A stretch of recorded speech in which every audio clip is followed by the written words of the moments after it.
Hi everyone, my name is Margaret Bennewitz, and I'm very excited to be here today. I'm one of the 2012 M+Visión Fellows, and I previously did my doctoral work at Yale University on cellular and molecular MRI approaches for cancer diagnosis, and that's going to be the topic of my talk today. So my major areas of doctoral work include MRI cell tracking and nanotechnology. Specifically, I was interested in glioblastoma multiforme, or GBM, which is an aggressive, diffuse, and lethal disease. Typically, MRI can be used to diagnose GBM using two different methods clinically.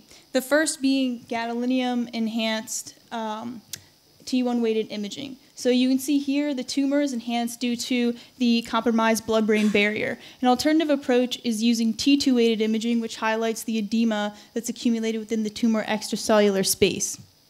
But these methods have some limitations, such as they can only indirectly detect tumors, they cannot provide early cancer diagnosis, nor visualize metastatic cells. So to address these limitations, our strategy was to use cellular and molecular imaging for enhanced GBM detection.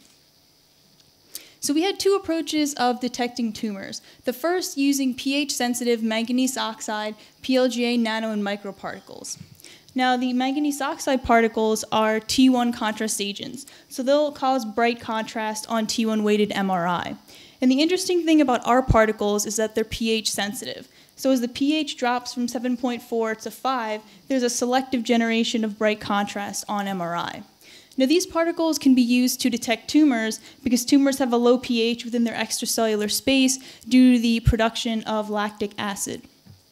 Our other approach was using tumor-tropic mesenchymal stem cells labeled with iron oxide microparticles. Now, the iron oxide particles are T2 star contrast agents, so they cause dark contrast on T2 star weighted MRI.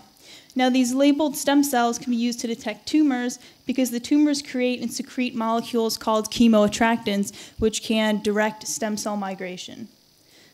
Now, to just quickly go over some of the important results, we used TEM imaging to confirm that our manganese oxide particles, our cores were dispersed throughout the particles. SEM confirmed spherical morphology.